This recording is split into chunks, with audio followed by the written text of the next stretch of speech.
Yo. Hey, guys, welcome back to another awesome edition of the Best Practices Show podcast. You ever thought to yourself, I don't know where this composite thing is going? What about freehand direct composites? Like, is that an opportunity? Where will that be in the future? Well, we've got the man who's going to answer that question.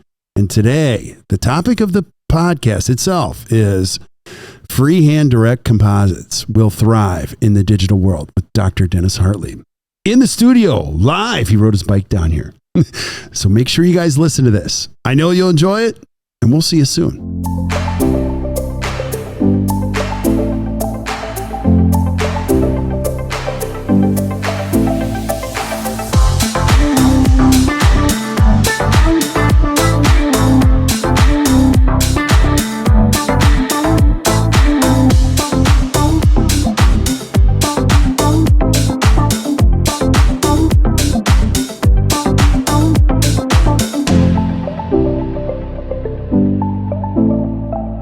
So, hey guys, welcome back to the Best Practices Show podcast. I have the greatest job ever because what I get to do is I get to do CE for a living, and I get to bring in real rock stars in the world of dentistry, and I totally geek out on this stuff. And so I've got Dennis Hartlieb in the studio today. Cheers, brother. Good to see you. Cheers. Yeah. So Laura, our office manager, is like, he's here. He rode his bike. So you rode your bike. I did. It's awesome. I love my bike. It's my therapy. It's your therapy. You're not seeing patients today. Day off, thank God. So you rode your bike down here and you're like, let's do it. Should we do it in studio? I'm like, heck yeah. So we're having a beer at the end of the day, and we're going to talk about why freehand direct composites will absolutely thrive in the digital world with Dr. Dennis Hartlieb. Love it. Hey, man. Hey. So super, super cool. Now, I want to start here. I want you to tell a little bit of your story because we have a lot of young new listeners. I got a lot of dental students now. And so if they don't know who Dennis Hartlieb is, give them a little glimpse. Who are you? What do you do? All right. Yeah. So grew up in Michigan, grew up in Detroit. My dad was, he worked on the line for General Motors. He built Cadillacs. So he was on the assembly line. My mom was a home salesperson. She sold jewelry, costume jewelry. And she was an incredible salesperson. In fact, I think a lot of the stuff, when I'm talking to patients, I gain so much from my mom, because my mom would have these shows where women would come in and she'd show them jewelry and show them how to wear it and stuff, and just the words she used and how she communicated with the people she was working with. I take a lot of that, and I hear my mom's voice when I'm talking to my patients so often. And then I have my dad sort of like using the hand skills and stuff like that. So it's, I think I have a really great combination, my mom and dad. I'm very, very blessed, very fortunate. I love that. Yeah, very cool. Now, after dental school, you took on a huge project. Yeah, so I came to Chicago and I did a residency at Mount Sinai Hospital in Chicago. Then I practiced for about 5 years with another dentist. And I had just one of the most defining moments in my life. It was in my professional life. We were at the midwinter meeting. We were seeing Frank Spear speak. So this was like 92 or 93. My partner was Monica Ziebert, who is a phenomenal dentist that we went to dental school together at Michigan. She's from Milwaukee, actually, and her brother's a prosthodontist. Her uncle was head of pros at Marquette Dental School. So we're sitting in Frank's lecture, and I was blown away. I mean, it was the first time I've ever seen teeth or dentistry that looked like teeth. So this is back in early 90s when we were doing PFMs and early porcelain stuff, but really, dentistry looked like dentistry back then. And Frank showed these cases and I was just blown away. So I'll never forget this. We walk out into the hall at McCormick Place, and I look at Monica and I say, that's what I want to do. Monica looks at me and says, I'm applying to med school. And she literally did. She went to, she took the MCATs. She went down to Duke for med school, did internal medicine, and she's practicing here in Milwaukee in internal medicine. How cool is that? So it was, Frank hit the 7-10 split, you know, I mean, Yeah. He had us on, you know, I sailed off to the right. It's like, this is the dentistry I want to do. And Monica said, I know what it's going to take to get to do this level of dentistry. I got a brother who's a prosthodontist. I got an uncle who's a prosthodontist. I don't want that path. Yeah. And she had always sort of taken dentistry and sort of that medical background, you know. It was great having her as a partner because I don't do that stuff, you know. I'm not good at that. I don't love the medicine aspect of dentistry. I'm more just I'm a hobbyist with my hands, you know? Yeah. And so, so that's, then a few years later, I was in Chicago looking to move my practice, and Buddy Mopper, who, if you don't know Buddy, he was one of the pioneers in cosmetic dentistry. And he was looking for an associate to come in and do the ceramics to support the bonding that he was doing. So he would, for instance, do composite veneers 5 through 12, and then send the patient back to their general dentist, and the dentist would say, do a PFM crown on number 4 that just did not match at all. And he just got tired of it, and he said, I need someone to just support the bonding that I'm doing by doing high-level ceramics. And when I met with Buddy, I told him, I said, look, bonding doesn't work in my hands. Composites do not work in my hands. And quite honestly, I was awful at them. I was just terrible. And I just didn't understand the technique. And so I was fortunate. I got to come in and watch Buddy work, and it just blew my brains. I mean, it was like the experience I had with Frank Spear. I had it again with Buddy because I was very much biased against composites. I had been taking a bunch of porcelain hands-on courses where I was with lab technicians, with Bob Winter, and learning how to build porcelain. And I thought, this is how you do it. Composite sucks. Composite's a second-rate material. And then I get in and I see Mopper, and I'm watching him work, and I say, holy shit, this is unbelievable. Yeah. And it opened up my eyes that, you know what, there's great materials in dentistry, and composite is not a second-rate material at all. And it just changed my world. Just like I had Frank change my world, then Buddy came in and just turned me on my heels, and I was like, you know what, this composite stuff's pretty damn cool. Yeah. That's an unbelievable training process, though. I mean, you got to work with him. Yeah. So you got to see his work. Yeah. And then you got to work side by side as he watched you work. Yeah. It was fun. You know, I remember the first stuff that I saw him do.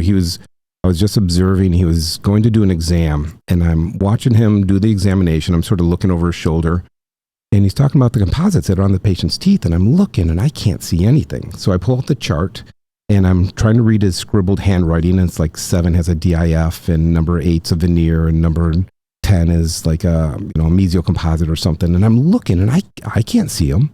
They're invisible. And I'm like, holy crap, I got a lot to learn. Yeah. So, he was a great teacher, and I was, and he still is. He's still teaching. I was grateful to be able to be in the office and just watch what he was doing every day. And it just, I just tried to replicate what he was doing. Yeah. There we go. Well, we're all proud of you because you are now a great teacher, which we're going to talk about in just a little bit. I want you to share, you just got back from an incredible trip. Yeah. You and Angela. Now, just to give you a little logistic, you practice outside of Chicago. Correct. You live up here. I do. So you get the best of both worlds. You recently went to Spain. Yeah. Can you talk about your trip? Yeah. So we went to Sevilla, Spain for a DSD 2 course. So Angela, my other half, she's gone through the DSD stuff, and so she's taken the big dive. And so we got to watch Christian Coachman do his thing, and they just had an incredible learning environment. And for those who aren't familiar with DSD, it really is sort of like a turnkey operation if you want to get into digital workflow. There's other options. We're doing exocad in our practice, and my partner, Chris Ching, he's phenomenal with exocad, and he's so generous with his time helping me learn it and stuff. But if you want a turnkey operation, DSD does like everything. Yeah. And Coachman is one of the most skilled dentists in the world. I don't know if you ever saw his dentistry. His dentistry is ridiculous. He's so skilled. Right. And I mean, I took courses from him. Our study club brought him in. I went down when he was with Garber, and I did a hands-on workshop with him down in Atlanta. So it's such a gifted dentist, such a gifted ceramist, but he's an amazing teacher as well. I mean, he really knows how to facilitate the information. He's incredible. Yeah. Now, one of the things that we won't try to compete with him is the social schedule. Those guys, just talk about that. Like, they know how to create a gathering. They make Milwaukeeans look like complete amateurs. Why? Tell me why. Well, I go anywhere, and if you're up in Milwaukee, you know how to be able to. You can keep up with almost anyone, maybe outside of New Orleans. I think New Orleans gives Milwaukeeans a good run for the money for having high level social skills. Yeah.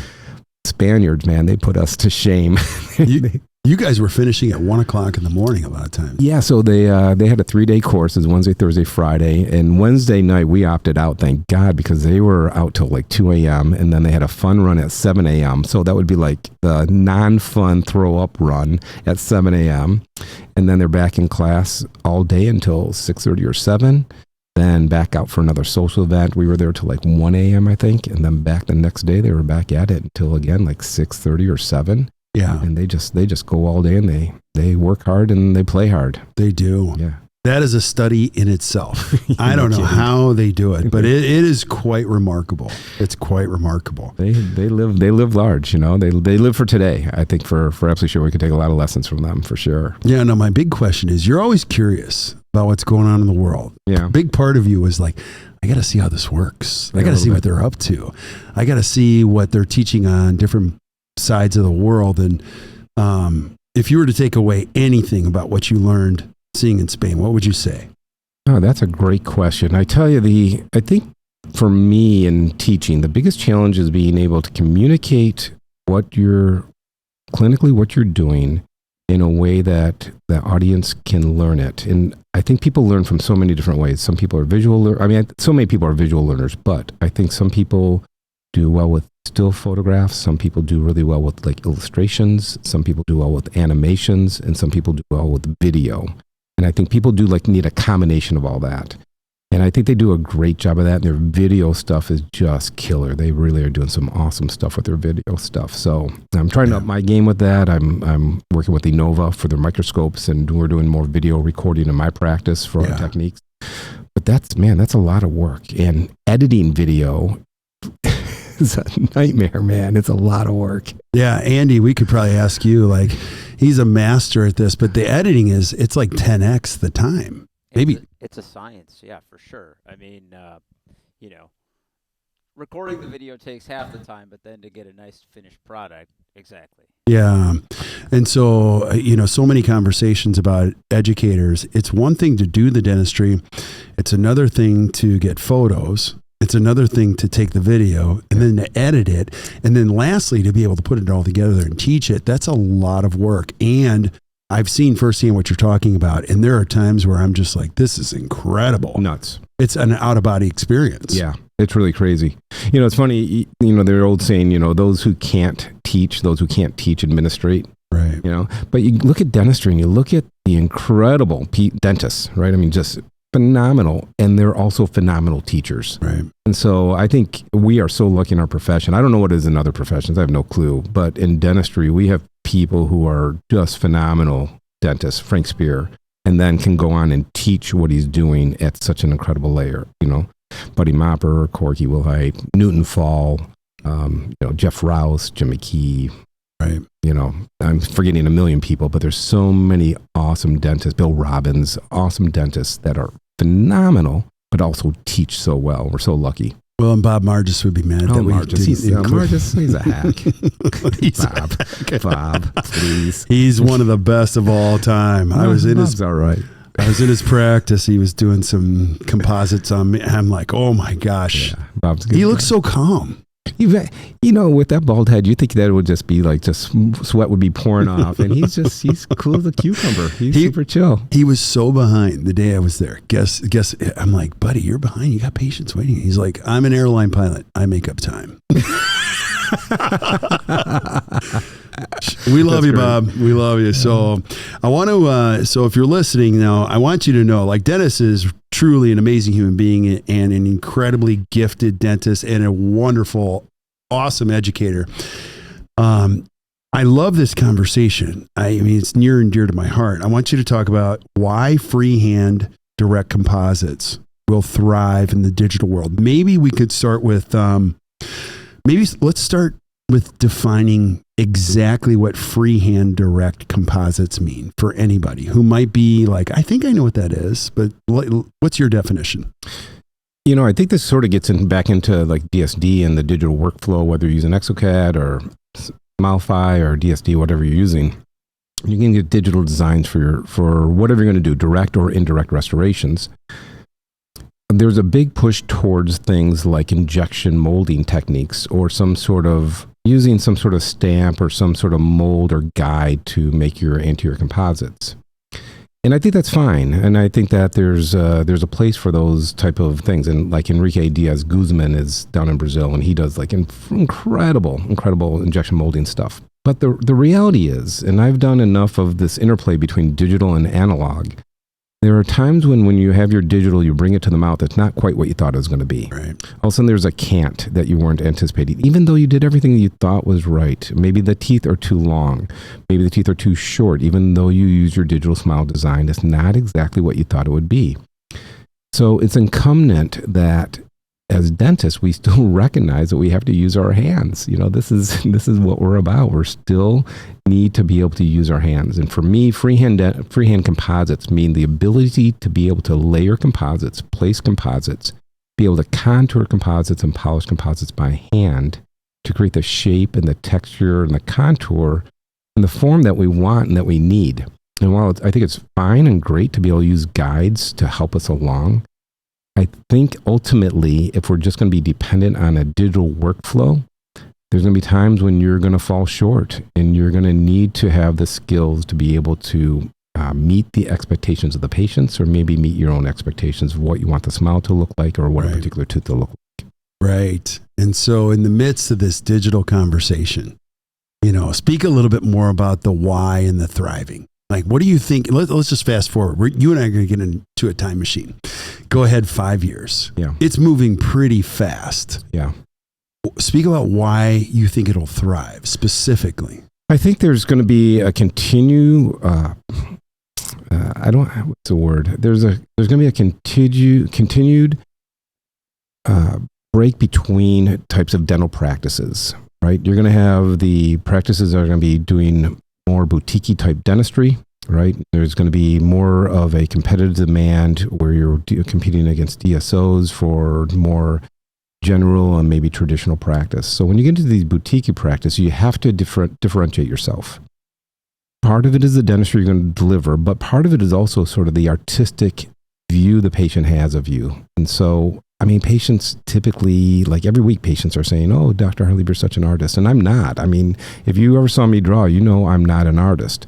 But I do know how to make teeth look like teeth, or I know how to make composite, or I know how to make acrylic, or you know, porcelain. I know how to make those look like teeth. That's a skill that I think brings patients into my practice. That's what differentiates my practice from other dentists in my community, is that I'm recognized as being this artist dentist. Right. And, you know, I say, "Oh, I'm just this dartist. You know, I can dental artist. I'm a dentartist." But it is the perception, I think, that really patients are going to grab onto, and that's going to help build my practice. Right. Now, I've never been to your practice. I'm going to come someday. Yeah. But it's also the instant gratification of somebody that has very high expectations. Now, again, I love the educational piece. I'm not a dentist. I get to see a lot of great dentistry. And so I'll speak to our friend, Dr. Bob Margis. So I had some wear on some anteriors. What's really cool is he can say, "I'll tell you where I'm going to go with this." And then he works and he's like, "What do you think?" And then he has his assistant come in. And I'm like, "I don't know, maybe a little more square or whatever." And he can hit the mark in the minute. Yep.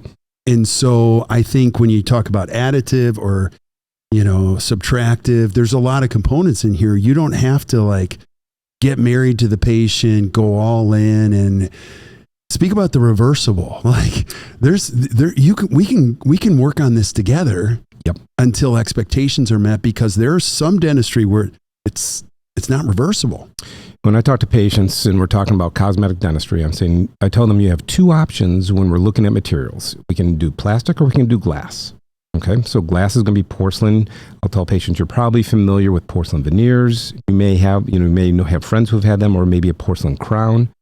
And I'll explain the technique. You know, the dentist got to drill the tooth. I'm going to take an impression, either with a putty material or digital material, whatever. We're going to take an impression. We're going to send it to a laboratory, or we'll mill it here at the office, but it's going to be a hunk of porcelain that gets glued onto your tooth. But we have to drill your tooth to do this, all right? With the other material, composite or bonding, or what you might want to think of as more of plastic material, very often I have to do no drilling at all in your teeth. And if I do have to do drilling, it's going to be a lot less than if I have to do porcelain. Right. So when I'm talking to patients, I say, one of the things you have to decide is, are you someone who wants the least amount of tooth structure removed from your tooth? Or are you looking for the greatest longevity of the material? Because that's going to be the biggest difference between porcelain and composite. Porcelain is going to give you the longest, the most likely, the highest longevity. Composite's going to most likely give you the least amount of tooth structure removed. Right. We can make both of them look beautiful. What's in it for you? The advantage of composite, I tell them also, is it's immediate. We do it, we're done. If we don't like it, we can change it. When I do porcelain, once it's on, it's on. And if we're going to change it, we've got to drill it all off. We're going to start from the beginning. And I've done that too many times in my career, man, and I hate it. Right. And I tell you, on any given day, I'd rather do composite veneers 100% over porcelain veneers any given day. Why? Because if patients aren't happy, I can fix it. I can change it. And if ultimately, because I do so much minimal to no preparation, I've had a couple of cases where I've taken it right off and given them their teeth back. And it's one of my actually biggest fans in my practice, Evie. I did 6 composite veneers, no prep composite veneers. I talked about this in my lecture. It was December 22nd. On December 23rd, I had a text message from her. She says, I don't want it. I want it off. Met her at the office, got out my disc, got out my ET burrs from Brasseler, ground it off, got it back to her teeth, and she comes in every few months. She's like the most adoring patient in the practice, brings us treats, everything, brought her back to her teeth.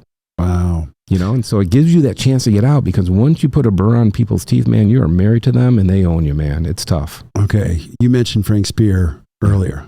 One of my favorite things he ever said, and I want you to comment on this: higher fee, higher expectation. Speak to that. Yeah, without question. When I took Frank's first course out at his Seattle office back in maybe 95, I can't remember exactly.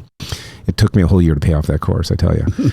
So I'm in the lab, because I just love lab stuff, and I'm there, and his lab technician Arnie was there, and I said, "Oh, Arnie, he's so lucky. Dr. Spear's so lucky. He gets to work on these great cases."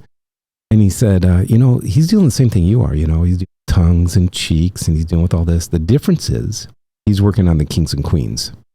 And they have kings and queens expectations. And I never forgot that. And it's absolutely true. The better you get at this, then the more challenging the patients you are going to attract. Right. And when I say challenging, very often I mean crazy, but not always. They can just simply be challenging. Right.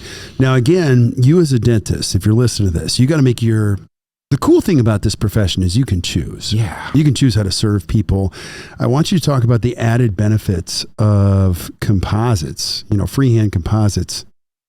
It's pretty simple math. Like you mentioned this before we hit the go button on the lab side of things. We love great lab techs. Yes. But there's an added benefit of not dealing with the lab. Speak to that.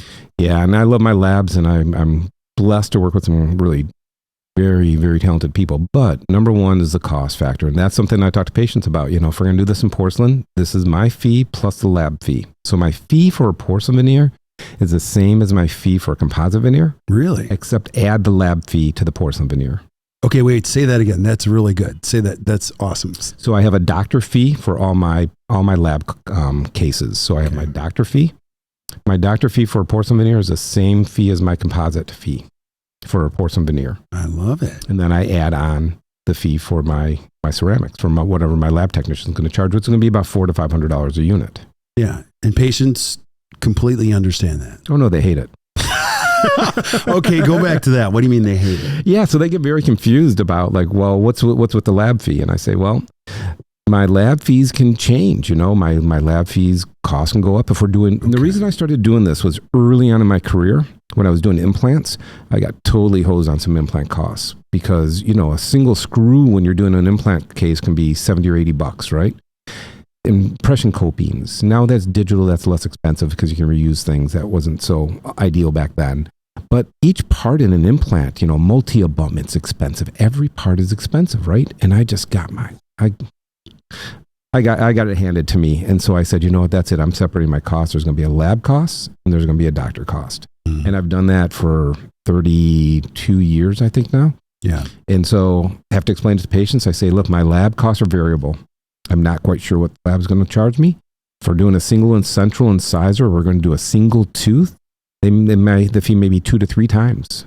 Right. If they have to make that crown 5 times to get it to look great, there's going to be an additional cost. Right. So that cost is on you. I'm gonna be eating my costs on how many times do I try it in, but I have to have my costs. I have to have my fee structure to support my dentistry. I love it. Yeah, I highly recommend it. Now there is some verbiage you got to work through with patients to help them understand that, because when you bill to insurance, in our office we bill out our fee, and then we bill out the lab fee. And very often the lab fee will be rejected by the insurance company. So you have to have this conversation with the patient. We're a fee for service practice, so we have these conversations with our patients before so that they're aware. Let them know up front. Yep. Let them know where we're going. Yep. That's so great. All right. I want you're intimately involved in a lot of things that are going on in the industry. Talk about where we are. Where are we on the map as of today with composites? Yeah, well, our porcelains are getting better and better. Zirconia is getting to be such a bigger player. We're looking at translucent zirconias versus some of the 3Y zirconias, which are stronger but not as aesthetic. Lithium disilicate, we know that material. The adhesives we're using, we know those are true. They're reliable. In the composite world, I think it's just about executing at a higher level and just getting better at it. I'm not seeing anything that's going to be revolutionary, that's going to be changing the way we're doing composites. I think essentially we're just getting better to understand how to handle the materials and how to make everything look more natural. And I think this is one of the great things of social media. As much as people can have the downside of social media, the good thing is we're seeing some really awesome dentistry daily, which really I think just helps us say, look, this is possible. And maybe I'm not there yet, right? And I mean, I struggle looking at this stuff all the time. It's like, that is unbelievably gorgeous. What do I do to get better? How do I get 1 step better, 1% better? How do I get better every day so I can work towards getting my stuff to look like some of the stuff that I get to see on social media too? Yeah, it's so great. And so when you talk about the direction of this, I mean, foreseeably in the future, composites are going to get better. They're going to last longer. Don't you think? Yeah, I think they're, the key is, and I tell patients this all the time, if my composites were as strong as porcelain, I would never use porcelain again. The reality, though, is that there's going to be advantages with the strength of porcelain. Right. But I think that our composite materials will get stronger, and I think that's where we have issues, just the flexural toughness of porcelain, of composites. I mean, if you use a microfill, like I use Coachman and 3 enamel microfill, that's got an incredible polish, and the polish maintains, and it's a beautiful material, but it's got poor flexural strength, so you have to support it with a stronger composite. So, we're working towards that, and we'll have better materials, but it's, we got great materials now. I mean, we have really just awesome. We're lucky we have incredible materials to work with. Right. And I'm going to jump to, I love this topic, Dennis, because I absolutely agree with what you're saying. And let's kind of go to the future and solution. I'm a dentist listening. I'm 32 years old. Dennis, you don't understand. My practice is all PPO. Yeah. I don't even know if I can make this work in my practice. Right. Can you speak to, what would you say to a dentist who has now, let me add one more complexity to it. We meet dentists all over the world. Not one of them is not busy. They're all too busy. They have too many patients, too much going on. Dennis, I'm 32 years old. I'm listening to this podcast. I got 4,000 patients. It's crazy in my office. I'm all PPO. How is this going to help me in the future? Yeah, I got very lucky when all this was coming out, when I was a young dentist. Sears Dental was starting out, so that was sort of the first, DSO, if you will, when Sears Dental came into the marketplace and these insurance-based issues. And I resisted it. I said, you know what, I want to do good dentistry. And I don't want someone to tell me how much I can charge for something. Right. It just morally didn't seem right to me. It didn't make any sense. And so I was stubborn, and I held out. For dentists who are in busy practices, this is what you got to figure out, is where do you want to be in 30 years? Dentistry's hard, man. I tell you, doing clinical dentistry is tough. Now, I'm better at it, but it's still hard. Right. Working on tooth number 2, forget them. It's hard, right? Working on, distal number 2, distal number 15, tongue's in the way. Dentistry is hard. Managing patients sometimes is difficult. Managing teams, this can be challenging. So I think I would say for the young dentist is, where do you want to be? What type of dentistry do you want to be doing 30 years from now? Right? When you retire, what do you want to be looking back at? Do you want to be looking back at saying, I've been able to do some really awesome dentistry? Or do you want to say that, look, I've been able to, accumulate this kind of wealth, and the type of dentistry I'm doing doesn't matter? Yeah. Then just grind it out, and that's cool. But if the type of dentistry does matter, then I think you got to set your compass. Totally agree. And you just got to go. It doesn't have to be perfect. You just got to start moving in the right direction, doing one. If you listen to any of the podcasts, you'll love this. So I asked Jeff Rouse a similar question. He's like, listen, we deal with people coming through Spear all the time. Their question is exactly that. How do I do this? He's like, do one comprehensive exam a month. Heck, if you can't do it in person, the review, just do it on Zoom. Yeah. And then go to 2 people, then go to 3 people. Ultimately, your point, set the compass. Because I'm going to piggyback on what you said. If you're a dentist listening and you're totally in PPOs, it goes back to what you said at the beginning. People have to come to you for a reason. Yep. They got to reach into their pocket, pull out their, credit card and go, I trust you. I want you to do this.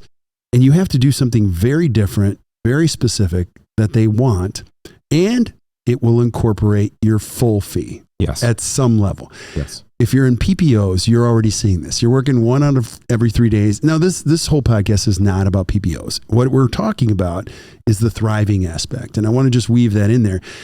If you think about this, 30 years from now, if I'm doing a lot of composite. Yes. And, that's half of my day or a third of my day. That means a third of my day or half of my patients are paying my full fee. Yes. Very little costs. Yep. I'm doing immediate response to that. I can now chart the course for my practice, right? Exactly. And like you're talking about, you don't have to rely on lab technicians. Your lab bill, you don't have a lab bill. Your material cost is very low.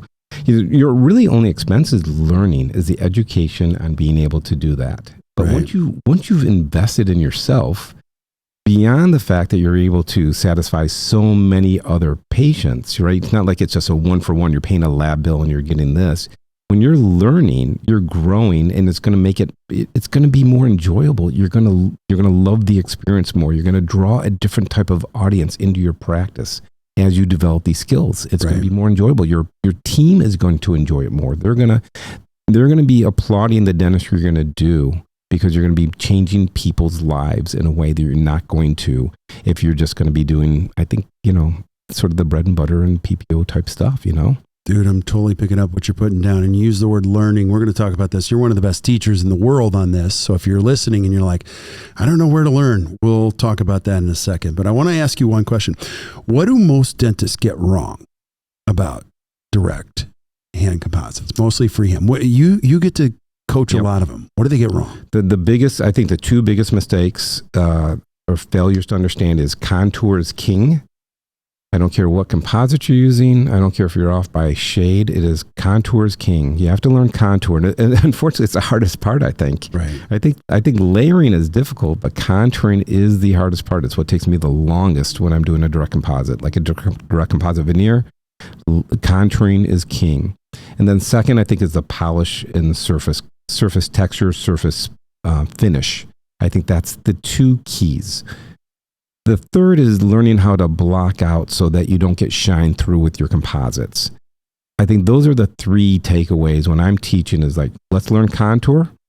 Let's learn how to polish. Let's get a beautiful polish. Let's get surface texture. But 3, let's block out so you're not seeing the undercolor coming through. Or if it's a class 4 composite, you can't see where the fracture ends and where the composite begins. I think those are the keys.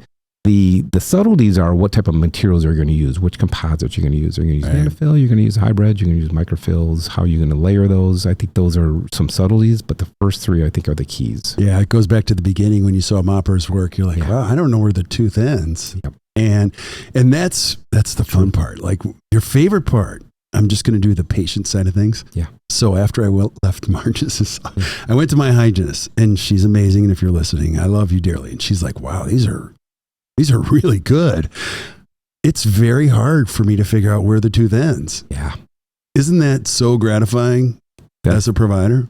It's when we're treating patients, when we're serving patients, right? Part of it is though we have to serve ourselves also, right? And so we have to make sure that we are, I think, because this is a long career, I believe we have to have satisfaction in what we're doing. Right. In our service, as we serve others, I think we make sure that we are serving ourselves as well, making sure that we have satisfaction, that we love what we're doing. And not every day is great, you know. Some days you're like, oh God, that did not come out the way I was thinking it was going to come out. But you know, you go every day, you learn, you know, you get 1% better. You just keep on trying and get a little bit better. Yeah. And evaluate your work and just be truthful and be honest with yourself, you know. I mean, I had to redo a case yesterday. It was just a single central and the shade was off. It was just, you know, it was just a half shade too dark. And so we had to cut it back and relayer it and stuff. And so, you know, it is what it is, right? And don't fool yourself and just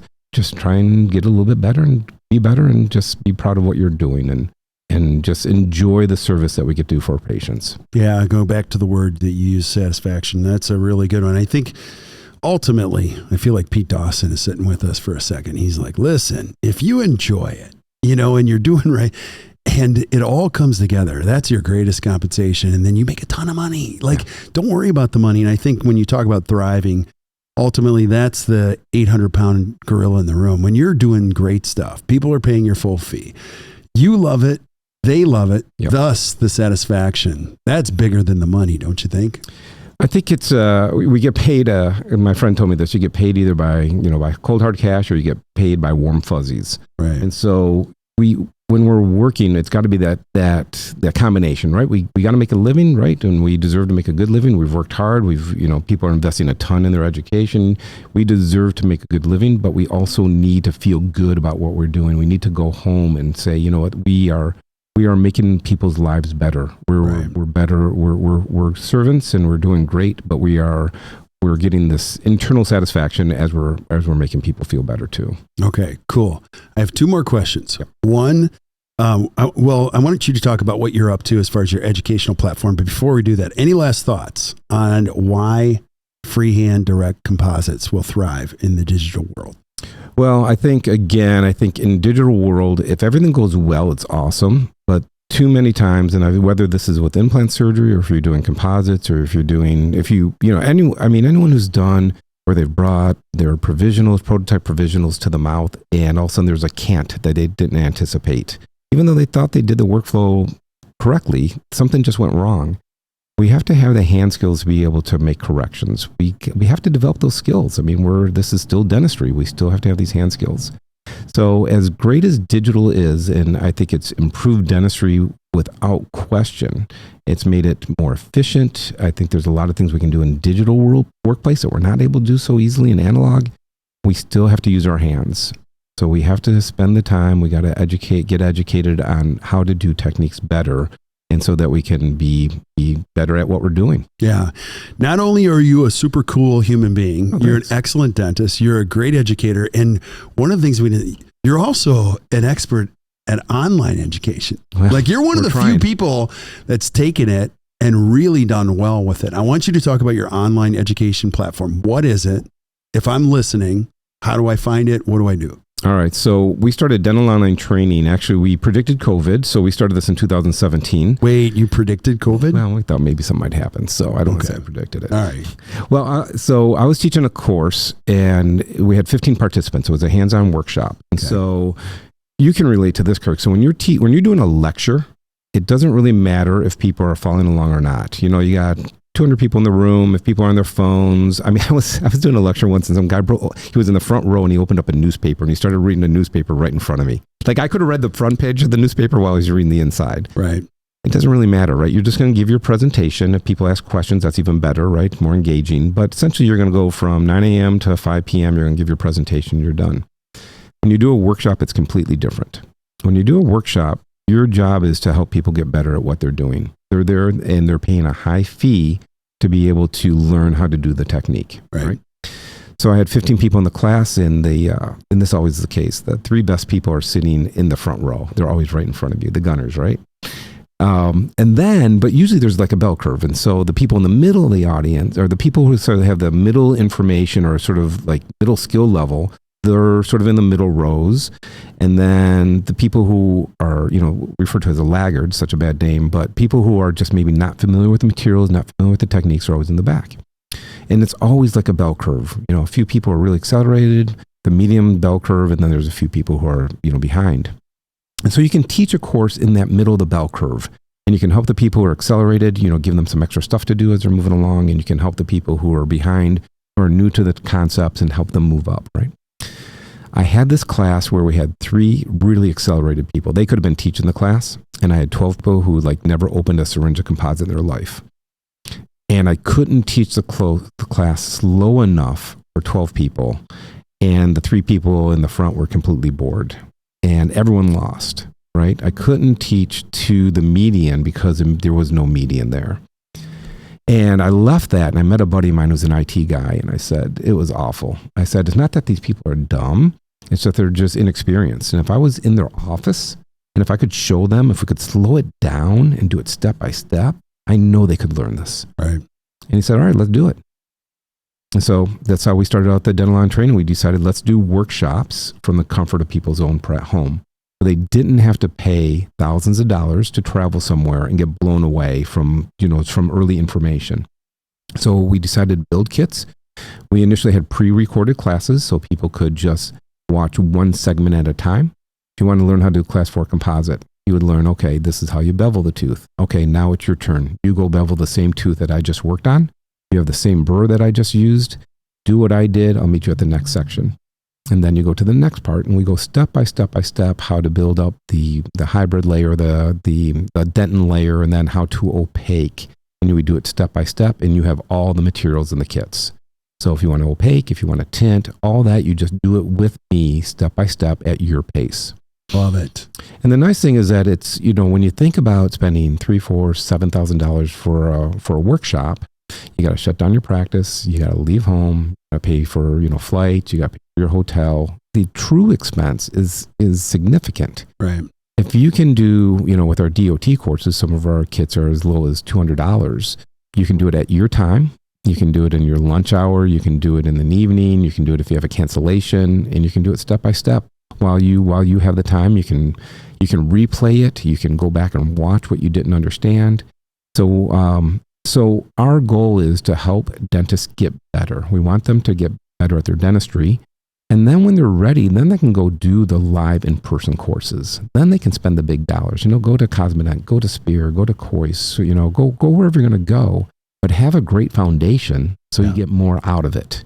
And that's what we're doing. So we have over 20 on-demand courses, and now we're doing live virtual courses.